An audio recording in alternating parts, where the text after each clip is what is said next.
Bonjour à toutes et à tous, c'est Manuel Correa. Dans cette vidéo, je vais vous montrer comment faire un effet plastique.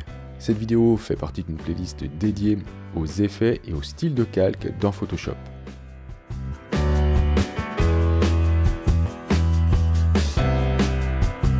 Alors on va faire un effet comme ça, un effet plastique, épaisseur plastique ou effet cristal, qu'on va pouvoir ensuite utiliser avec différentes formes, même par exemple du texte. Ok, et on va tout de suite commencer par le bouton. Alors, le bouton, on va avoir besoin de plusieurs formes.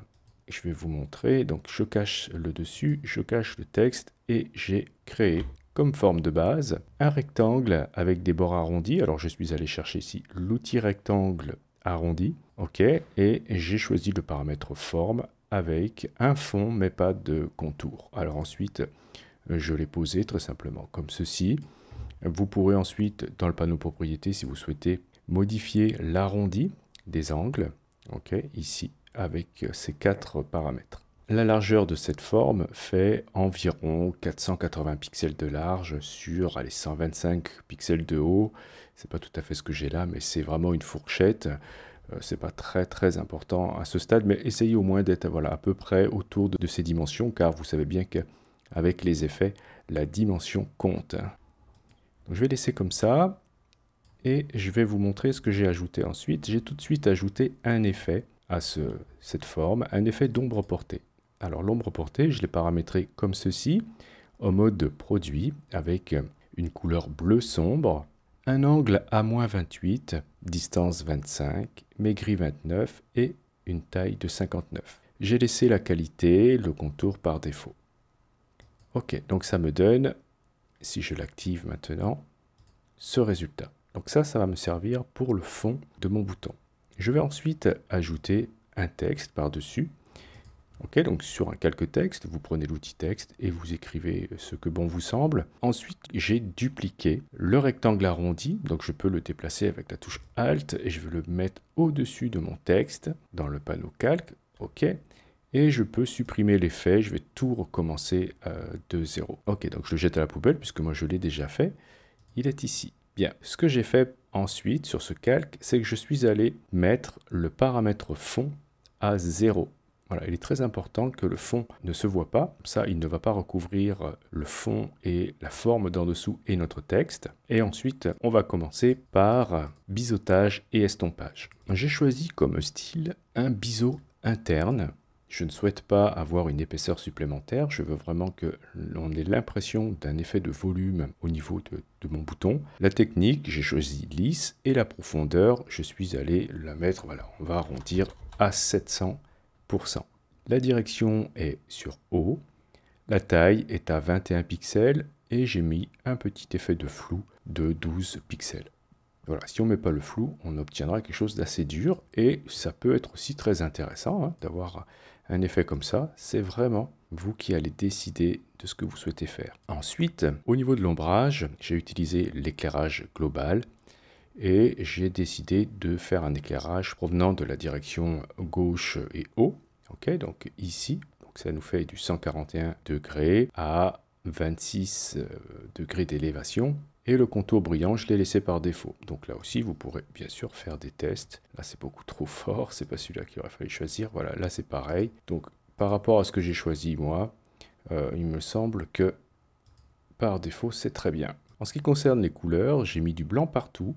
Le premier est en mode de fusion densité linéaire moins ajout, avec une opacité au maximum.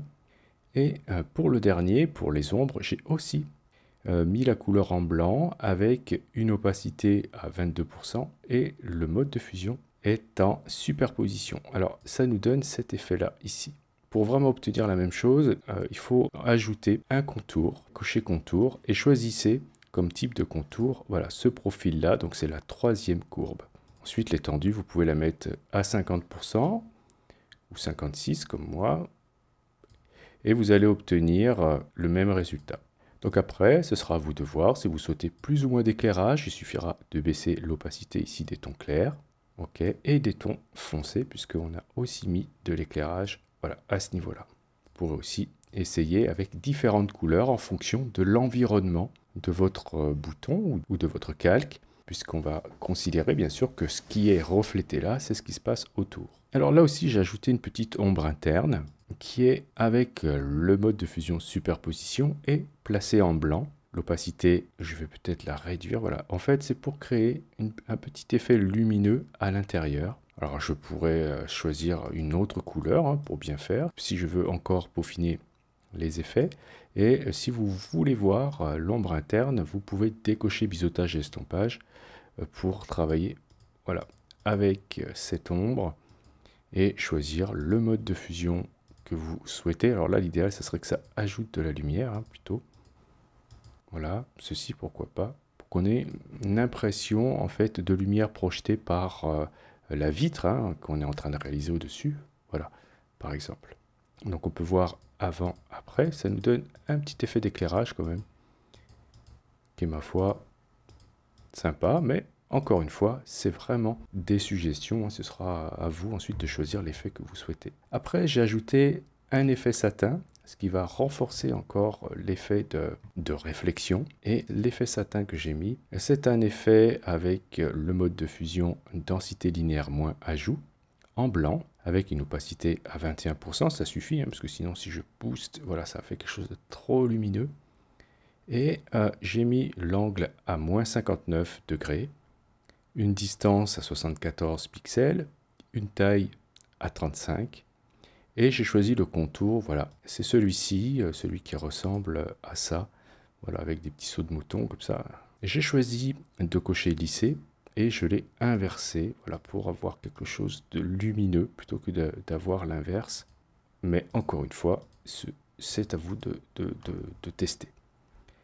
Après, j'ai ajouté une incrustation en dégradé, qui va ajouter un très léger effet, on le voit à peine, en haut ici d'éclairage encore, en densité linéaire moins ajout aussi, avec un dégradé qui va du blanc avec deux arrêts en blanc ici, ok, blanc et blanc pour le bas, et en haut j'ai ici le premier arrêt qui a une opacité de 100, et celui-ci qui est au-dessus du blanc, donc à une position de 40%, qui est lui transparent.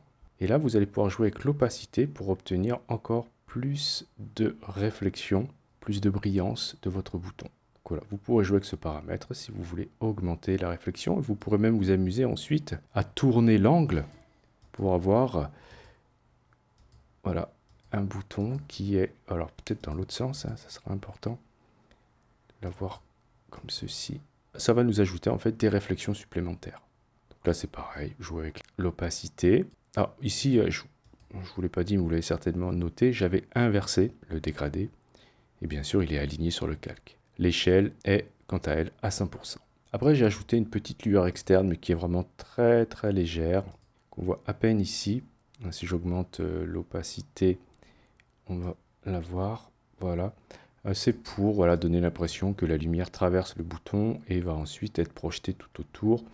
On va pouvoir augmenter la taille si vous voulez, avoir un effet plus marqué. Alors, je vais revenir sur les couleurs. J'ai choisi un bleu pour être conforme à ce qu'on a ici. Densité linéaire moins ajout. Et j'ai en technique plus tamisé. Ensuite, grossi et taille, ben, on va pouvoir s'amuser avec. Alors là, ici, je vais augmenter la taille. Voilà, je vais baisser grossi au maximum. Voilà, ça peut me donner un bouton qui est un petit peu lumineux, comme cela. Et pourquoi pas essayer de voir un autre contour pour obtenir des effets un peu lumineux de boutons. Voilà, tout autour, ça pourrait donner un effet comme ça. Donc je vais remettre par défaut, c'est-à-dire que j'avais mis ici une taille qui était assez fine, grossité un petit peu marquée, voilà, pas plus. Et ensuite, pour terminer, une petite ombre portée qui est en bleu, bleu foncé. Et j'ai choisi l'opacité, le mode de fusion, ce serait bien plutôt de le mettre en mode produit. Ne pas avoir trop d'opacité, voilà, je vais mettre à 50%. L'angle est à 106, la distance 20 pixels, la taille à 16 et la qualité est une courbe normale et un tout petit bruit de 3%. Donc voilà, je n'oublie pas de cliquer ensuite sur Nouveau style pour l'ajouter. Je vais cocher ici Inclure les options de fusion de calque car nous avons ici le paramètre. Alors je vais vous montrer dans les options de fusion, on a le paramètre fond qui est à 0. Donc ça, il faut absolument que ce soit aussi inclus dans le style lorsqu'on va l'enregistrer. Donc on peut l'essayer sur un texte. Alors, si je l'essaye sur un petit texte, vous allez voir que ça ne va pas vraiment fonctionner. Vous voyez, là, ça donne absolument rien. En revanche, ce que je peux faire, c'est faire un texte assez gros, appliquer l'effet. Voilà, là, ça marche beaucoup mieux. Et ensuite, changer l'échelle de celui-ci. Il va falloir vérifier ici le changement d'échelle. Admettons que mon texte, je souhaite le mettre à cette échelle, donc je suis à 17,22%. Je valide et je vais ensuite, ici, je vais faire un clic droit au niveau de effets sur le calque de mon texte et je vais dire ici mise à l'échelle des effets et je vais dire allez 17%, on va arrondir. Et voilà, maintenant, si on zoome, on voit que l'effet est adapté au changement d'échelle. Bon, là, je suis à 200%, donc ça commence déjà à faire petit. Mais voilà comment vous pouvez procéder pour adapter un style à un objet qui est très petit. On peut ensuite s'amuser à tester les effets sur d'autres formes. Je vais prendre ici l'outil forme personnalisée, aller chercher dans la liste une autre forme, on va dire pourquoi pas, voilà, les petits pieds là. Je vais faire hop, une forme comme cela, et je vais lui appliquer le style, je vais aller chercher dans le menu fenêtre style, et c'est celui-ci, hop, et voilà, ça me fait presque un pied en goutte d'eau, puisque cet effet ici est appliqué sur un calque seul. Je n'ai pas mis de choses en dessous. Et comme il y a de la transparence, si je le déplace, je vais pouvoir, voilà, par exemple, le superposer à d'autres formes. Et ça va donner un petit effet cristallin, comme cela. Donc il faudra, si vous souhaitez, bien sûr, peaufiner en fonction de l'échelle de vos objets, comme vous le savez maintenant. Je vous remercie d'avoir suivi cette vidéo. Si vous avez des questions, n'hésitez pas à le faire dans les commentaires. Si vous avez aimé, vous pouvez cliquer sur j'aime. Vous pouvez aussi bien sûr partager la vidéo, c'est super important pour la visibilité de la chaîne. Si vous souhaitez aller plus loin dans le soutien de cette chaîne, vous pouvez cliquer sur le lien Utip présent dans la description de cette vidéo. Et si vous n'êtes pas encore abonné, vous pouvez bien sûr cliquer sur abonnez-vous. N'oubliez pas la petite clochette pour être averti des prochains cours ou des prochains tutos. Et justement, on se dit à la prochaine pour un autre cours ou pour un autre tuto.